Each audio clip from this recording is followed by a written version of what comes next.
Coming at you from the ATL, from inside the paint and beyond the arc. This is Nothin But Nest, your Atlanta Hawks podcast. Now, here are your hosts, DeShaun Tate and Caleb Johnson. Welcome into Nothin But Nest, episode 36. Caleb Johnson here with my co-host. That is DeShaun. You there? I just wanted to make sure DeShaun Tate was there, that he wasn't too busy watching college basketball games, that he could, come do a podcast with us, talk some Atlanta Hawks basketball. But DeShaun, how you doing, man?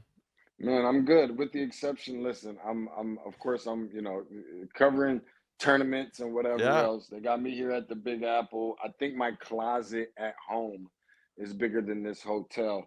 And I don't know what the deal is. I promise you I'm not going to make this a rant all over New York City. But, of course, it would only be fitting because we are the Atlanta Hawks. But why does everyone here just lay on the horn? I mean, just vacation on the horn. I'm like, dude, the light is red. Who can go?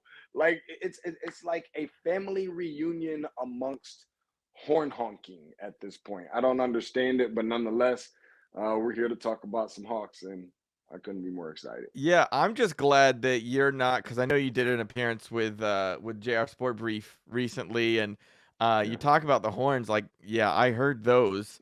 Where, man, New York streets, something I've still never seen in person myself, but always hear really interesting things. What, you look like you were gonna say something?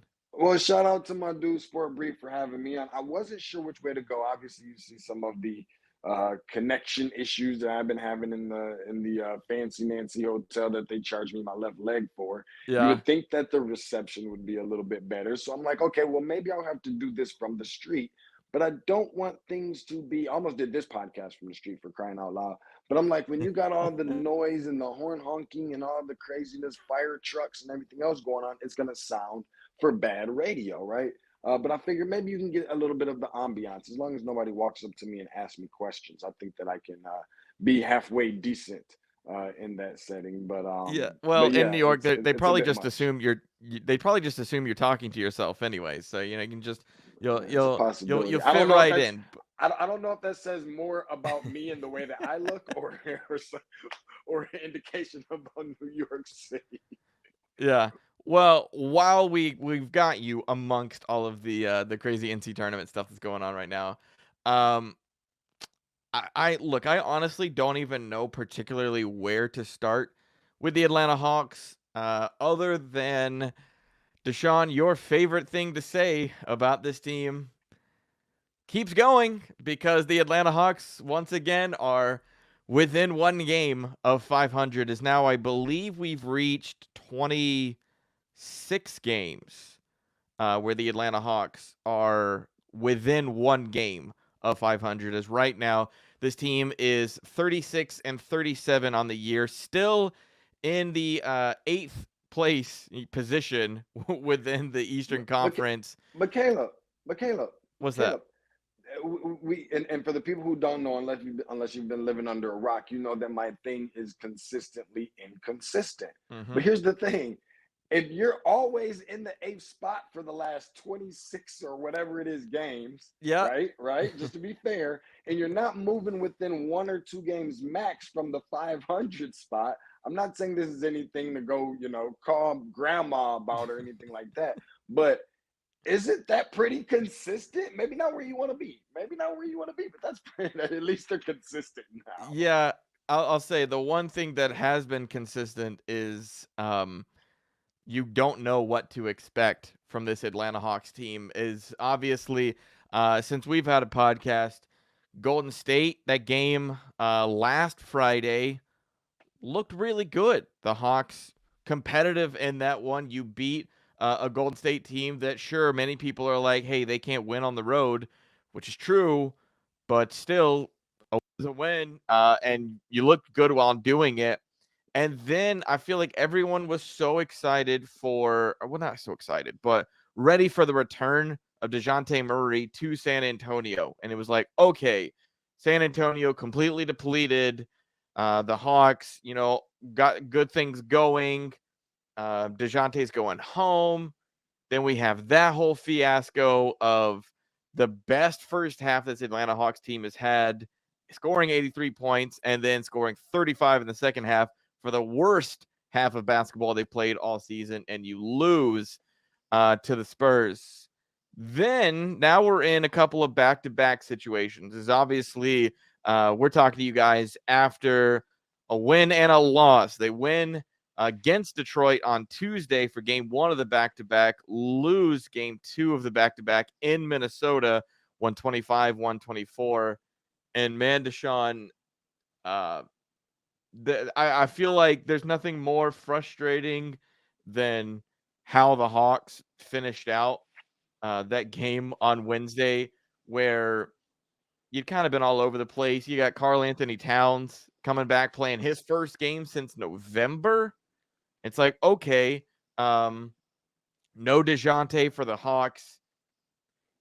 I don't know. I don't know what I expected, but then getting to a point of you lead by 10 with 7 minutes to play, you end up in a really closely contested game.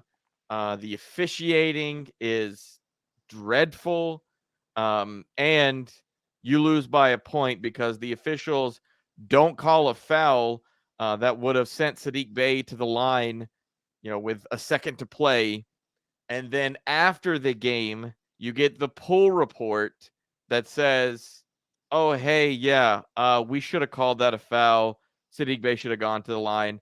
The Hawks would have won, most likely, if Bey's able to hit both or at least go to overtime. So it's just like add insult to injury of you lose a really close game that you could have won, but at the same time just didn't play well enough, and that's just kind of been the overall theme of the season and the last couple of weeks, and it's just meh. I mean, Yeah. I don't know, DeShaun. I feel like I end up talking myself in circles when talking about this team because of the repetitive things we keep seeing over and over again. Well, now you see how LeBron feels after that game against Boston. I can't remember how long ago that was, but we talked so much crap. And granted, he was kind of acting like Grayson Allen back in college a little bit after that one. But and this has been the ongoing thing about the Hawks all year long, right? Like I feel like this team, again, I don't know this to be for sure, but it just feels like this team is just sitting back and looking at their imaginary watches, just like, okay, when is this season over? Yeah. Like we just can't wait for a fresh new start. We've tried to put ourselves in position to treat each game like a fresh new start. And we're hearing all the PR answers of when it, certain things, certain questions are being asked and all these other things. And it's just not helping itself. I think Karl Anthony Towns definitely did a bit much in the post-game interview. But, coming back from a serious injury and being able to play this game is a big deal. It just, it shouldn't you're sound talking like, about, you're talking about his game on the line. Being like a movie. Exactly. I mean, I respect loving being back, appreciating being back. There's a lot of people who aren't, good enough to play on this level or make it to this level. You put in a lot of, wear and tear and miles on your, on your body and all of these different things. And I respect every basketball player in the NBA just as much as anybody else, or more than a lot of people, to be honest. But, it shouldn't sound like you're making this speech like at the parade, standing in front of, millions of Minnesota fans, with your hat on and your glasses holding champagne bottle or anything about just winning a championship. It shouldn't sound like that. Now, granted, maybe that just might be me sour grapes a little bit about the Hawks losing. But I want to get back to that Detroit game because we were just talking off the record for a second. And I know that there were some very interesting things that I definitely wanted to speak on a little bit. I'm going to need you to run that through to me because, I'm a bad boy at heart. That's just, listen, one thing that we do, we show our respect, to Atlanta. Obviously, that's the team we cover. To some of the other teams as well. I grew up in Michigan. It is no secret, okay? Love the Atlanta Hawks. Love them. I want to love them more, but they also have to give me some reasons. They're playing up against another team in the Detroit Pistons they have a different kind of love for. And then I see some things transpiring down the stretch of the game, and I want you to elaborate on that a little bit so I can touch on that for Yeah, a second. I think it's just one of those situations where, look, Tuesday night. I mean, we know what this Detroit team is. Not very good, and throw on top of the fact of them being the worst team in the NBA, but then they also were dealing with injuries on Tuesday, which is why I felt good going into that game for the Hawks, especially after the San Antonio situation, where it's like, surely you're not going to do this again, right? Is lose because that the Hawks, out of the bottom 5 teams in the NBA, the Hawks have lost to 4 of them. The Detroit Pistons were the one team that the Atlanta Hawks did not thankfully lose to at all this season, as they went 4-0. But of course, in the big with that game being a blowout late, and I believe the Hawks were up 24 points. The Hawks do the thing that, like, I don't know. I'm one that doesn't get too much into the unwritten rules and things of that nature, but it happens where the Hawks get the ball, I believe, with 34. Yeah, would have had to be with 34 seconds, and go dribble the ball out, as one does when you're beating a team by 24 points. You get shot clock turnover, and then Detroit takes over, feeling some type of way because they're getting beat by 24 points, and it's their, I think at that point it was their 4th straight loss, if I remember that correctly. Jaden Ivey goes down, lays the ball in, and the Hawks don't take too lightly to that. There was some words exchanged. I believe I'm trying to remember who was the one. I think it was John Collins who was the one to kind of look over like, really, this is what we're doing? Your boy Veet was on the floor because he was getting some garbage time minutes. Veet looked back at Jaden Ivey kind of like, good for you. And then both the benches decided that they needed to come over and have some conversations with one another. It just seemed really, really childish. And I'm surprised our producer, Rick, who, of course, is also a Michigan man himself, I can't believe Wait. Hold on. I gotta stop you right. I gotta stop you right there. And Rick already knows why. I gotta stop you right there, Caleb. I know it's not a big deal to you, but this is an education moment. And I think Rick knows where I'm going. We as Spartans, we don't call ourselves Michigan men.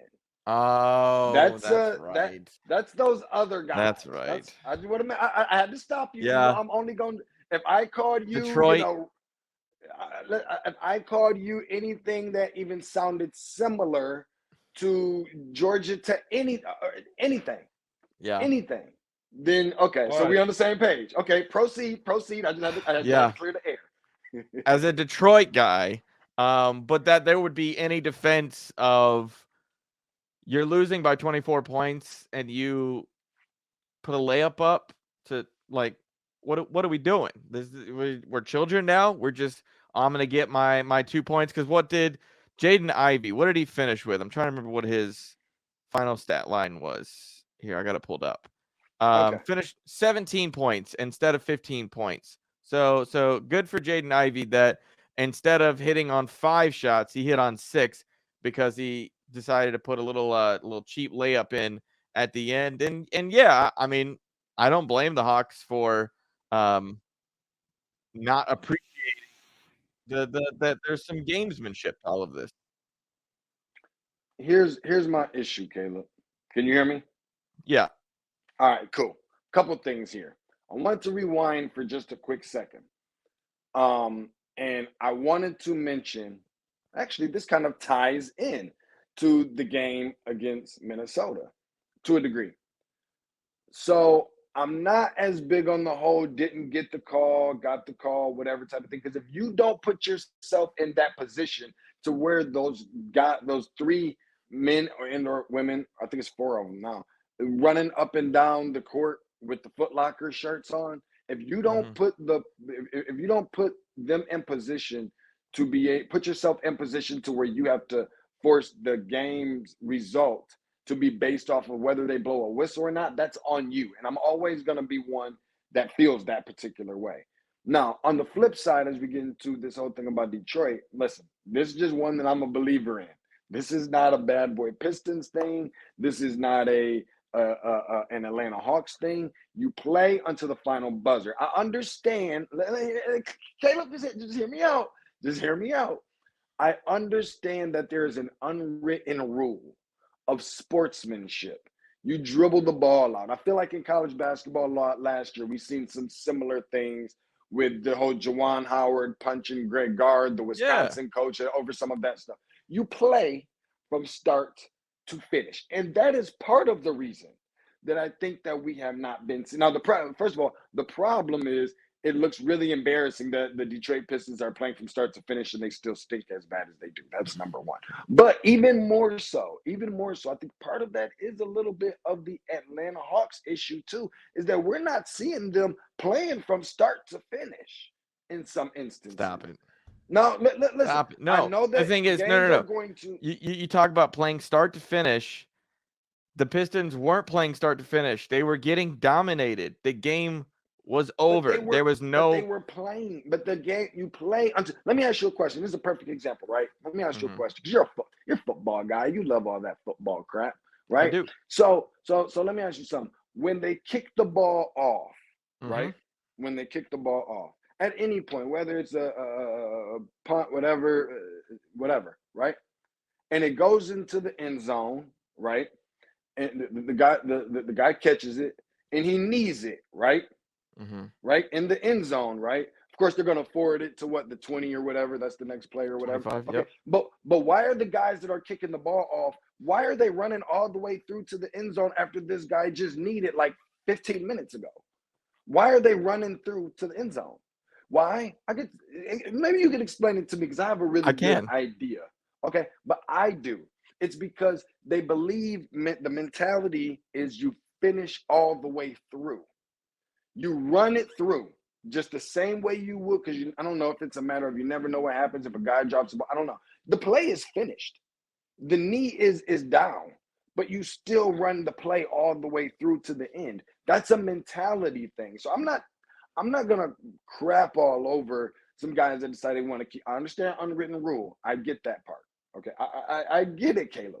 But again, and you might say, oh, well, why did he do this? If score an extra 2 points, what is that going to do for him and his, trying to score baskets? And then what was DeAndre Hunter doing something or making some gestures? DeAndre Hunter was in the back just waving him down. He was waving him down. Y'all go home. Go home now. No, I don't know about you guys. Where I come from, you doing this probably means something a little different, but that's another conversation. If you are not on this camera, let me tell you something. If you guys are not watching from home, okay, if you're not watching this, you're doing yourself a huge disservice. Not just, because you get to see my ugly mug and Caleb's pretty face, but that means something different. I know that was a weird gesture for a couple guys up here, but let me tell you something.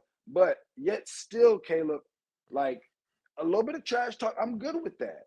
Like, but Jaden Ivey doing what he was doing, I'm not all the way mad at it either. It's cheap. It looked corny. It looked cheap. That's fine. In a football game, to pick up from the reference, because you're talking about a play. I'm talking about in a game. If a team's down 21 points and they get the ball and they got 10 seconds to go, are they throwing a Hail Mary? No, you're running out the clock. It's time to go home. This is game 70 something of the season. Y'all are going home. But Jaden Ivey's young. He's a rookie. He feels he's, he wants to be known. And I'm sure he's frustrated with their performance too. But this is just respectfully though, Caleb. Where's all that buck and that dog against the Charlotte Hornets? Where's all that buck and that dog against the?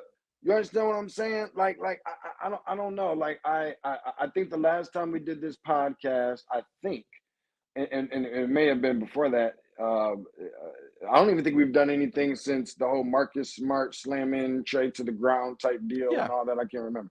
But regardless, bring that same mentality with you to every game.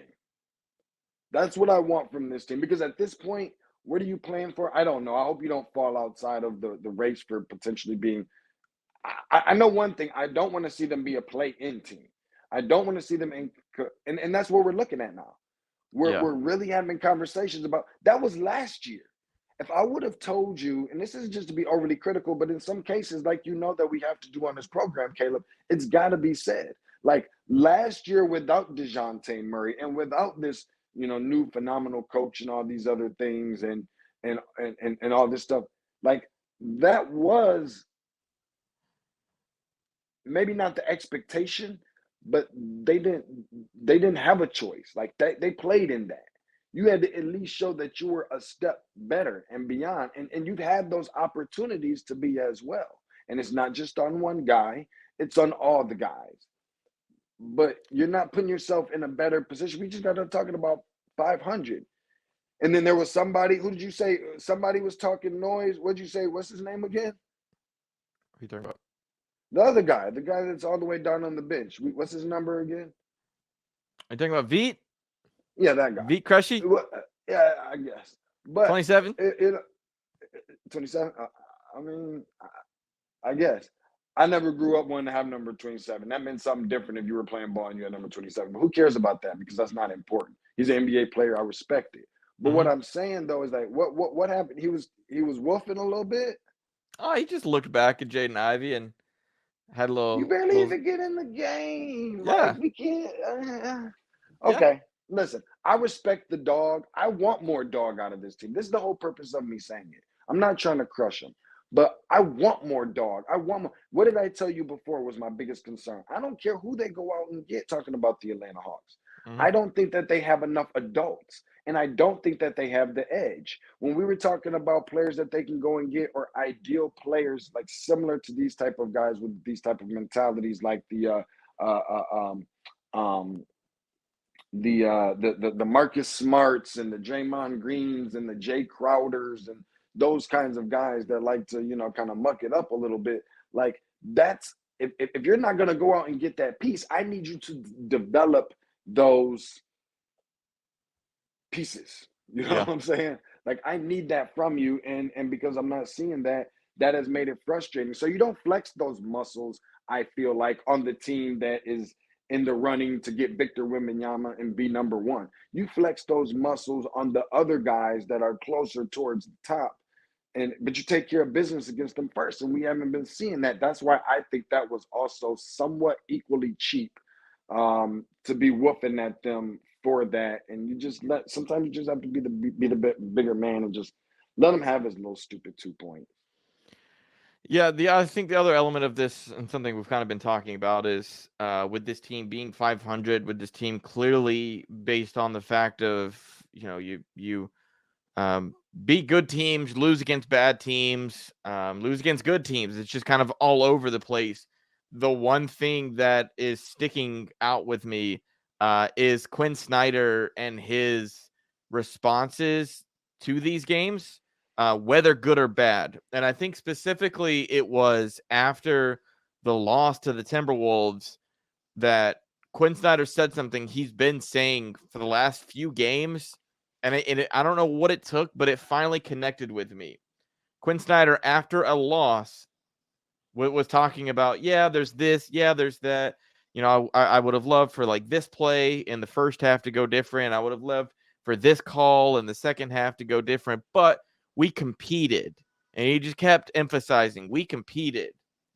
And in my head, I was going, well, like, is that supposed to be a win or something? Like, good for you that you guys didn't come out there and give up. But we know that's been something that we've seen from this Atlanta Hawks team earlier in the year. And so if you want the clearest indication of this team is just trying to compete every night, but not, the expectations aren't anywhere, big at all. It's the fact that your head coach after a loss saying, but we competed, because it's like, we tried, there were some good things. And I'm sure for Quinn Snyder, he's going, all right, I got my notebook. There's a few things I can take that we can work on in practice. But any expectation beyond that, it's just kind of like, no, they are who we thought they were. Random thought, Caleb. Besides the fact, as I'm looking here at the lower third, that this Hawks team, as embarrassing as this is to say, this Hawks team has just as many wins as the amount of podcasts that we've done so far. Yeah, jeez, that's terrible. But outside of that, we've kept that pretty consistent. Yeah, yeah. Well, that at least somebody's got to be. But here's the thing, and I'm just curious to know how you feel about this. And this may take some time. This can maybe go into the next podcast, or maybe it can be answered right now. But I'm going to put you on the spot a little bit because this is something I've been thinking about, and I'm having a really tough time. Outside of this, because I'm going to ask you a question. Outside of this answer being like inconsistency or whatever the case may be, because I feel like that's probably the easy answer here. What is something that you do feel confident? Let's say it has to be a positive and let's spin it. It has to be something optimistic answer. Okay. What is something that you can tell me right now? I feel very good and confident at saying if we don't get nothing else out of this Hawks team every single night, they're going to bring this. I can expect this. It could be a player. It could be a stat. It can be whatever Caleb desires and wants it to be. Something positive. And I want Hawks fans and diehard Hawks Nation to think about that as well. I'm talking about every night. I'm talking about I can pretty much guarantee this much. And I had a really hard time finding an answer to that, Caleb. I really, really did. Yeah, I don't. I mean, off the top of my head, there's been nothing. And that's not to say that can't change in the future. But I think that's been the issue is that you play other teams. You play a Minnesota Timberwolves team, and what do you know about them? Oh, they've got Rudy Gobert, so and they've got bigs, so you know you're going to have to deal with that defensively. So yeah, that's the one thing that maybe through trying to figure it out in my head of what can we take away that in a positive way, it's Trae Young. It always has been Trae Young, and it will continue to be as long as he is a part of this team. You're going to be able to count on his offense, and now we know you can count on him stepping up defensively. That's been a game changer for this team. Now, are the pieces around him going to have to step up? Yeah, they're going to have to do it. I saw a stat that probably, doesn't look too positive for the Hawks that they are bottom 5 league in catch and shoot threes this season. That's something that's going to have to change for them in the future because when you're playing alongside Trae, he's going to get you those assists. You just got to knock down the shots. He's going to get you the pass. You have to turn it into an assist and knock down the shot. So that's something that I'm hoping is going to see an improvement. And that leads me into something that I wanted to talk to you about, DeShaun, which is something that we haven't talked about here yet, as it happened last week. Bogdanovic and his new contract. 4 years, $68 million. I'm curious, were you happy to see that deal go down? Happy? Maybe not necessarily happy. Okay, that's fair. I want to see what comes of that. From what I've seen, I don't really question too much about Bogey on the floor. It's the Bogey off the floor during very critical stretches of the season. Where I think that this team has to have a player like a Bogey, has to have the bodies like a Bogey, and just has to have Bogey.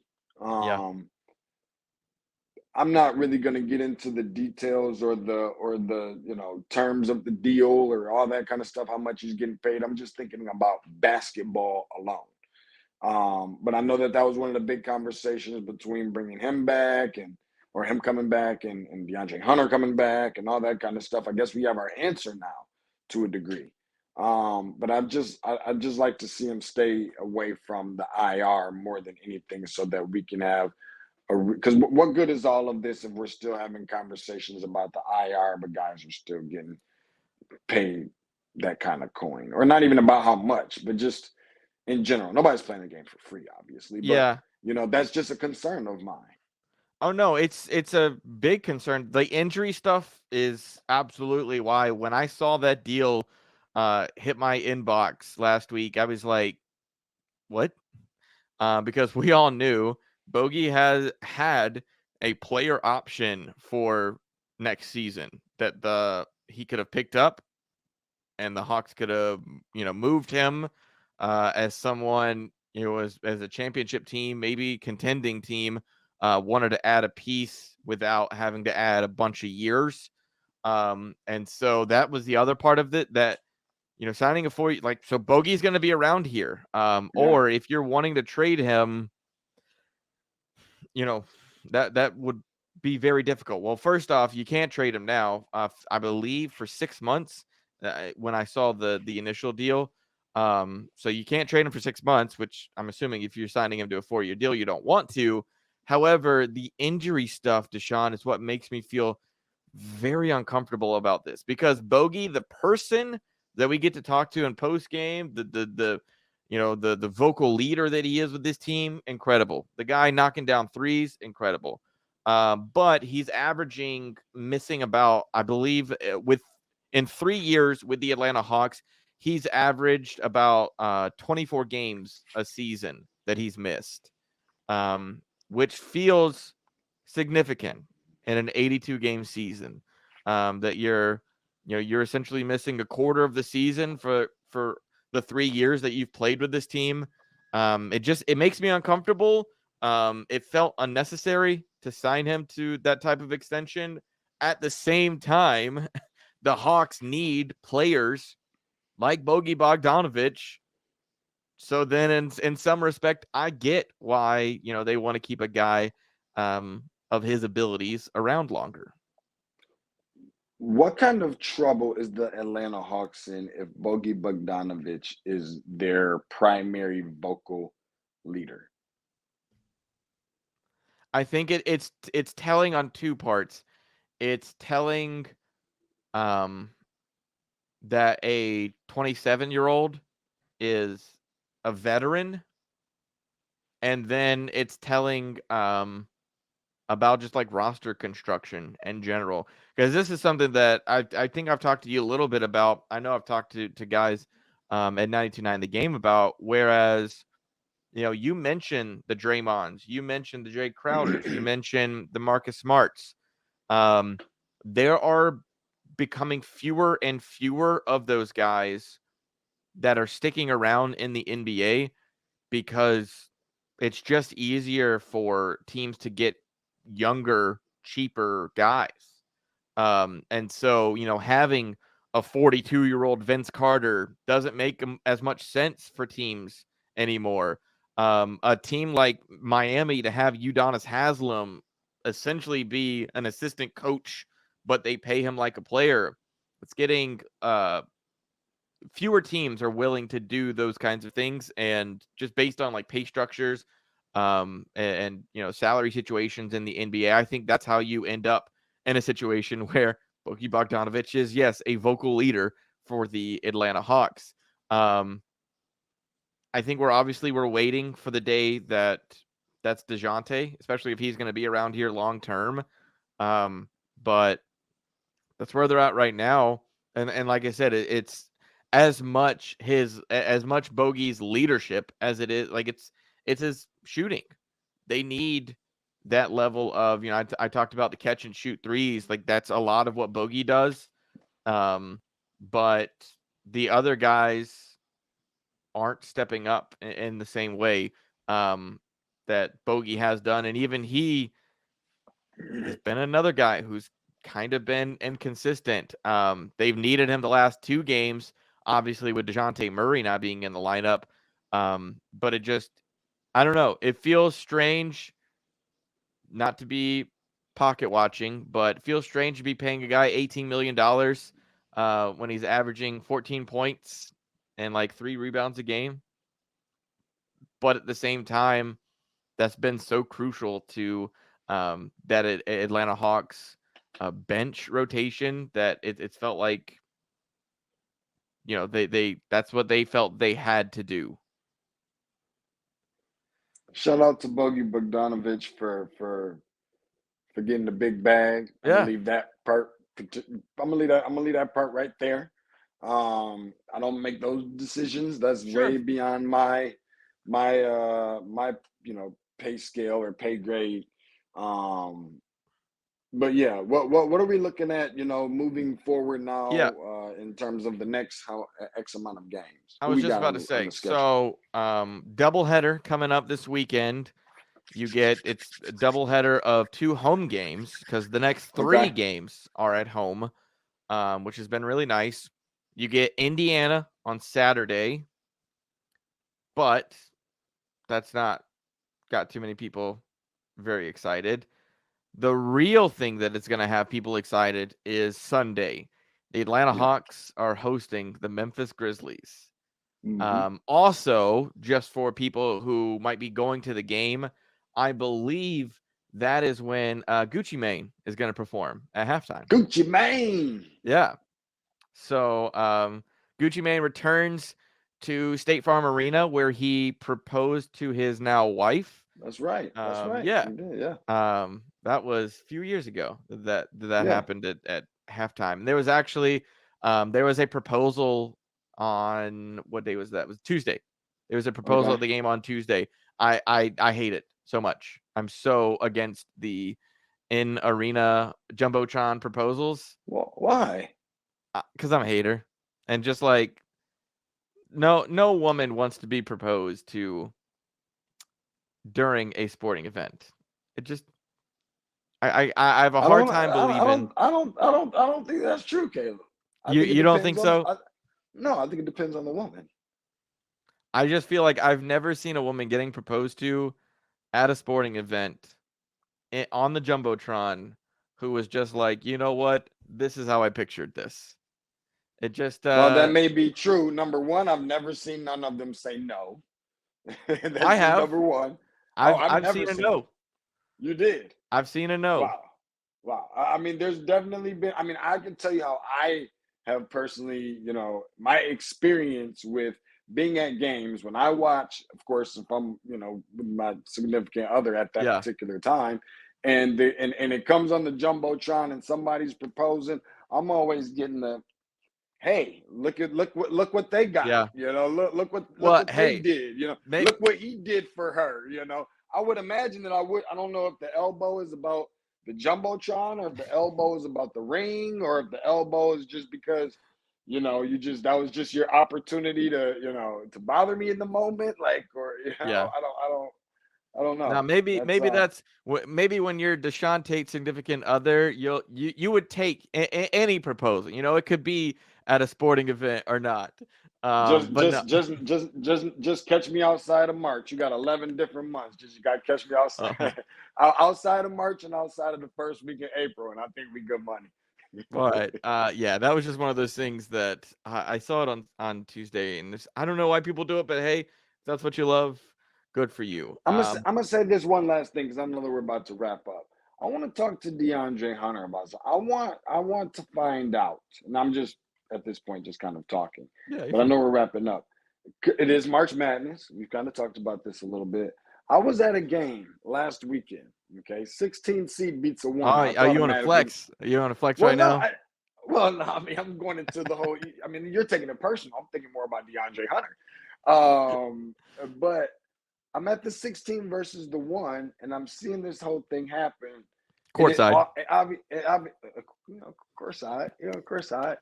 But it also has me instantly thinking about, I've seen this before. Now, we also, obviously, the UMBC versus Virginia, DeAndre Hunter was on that team.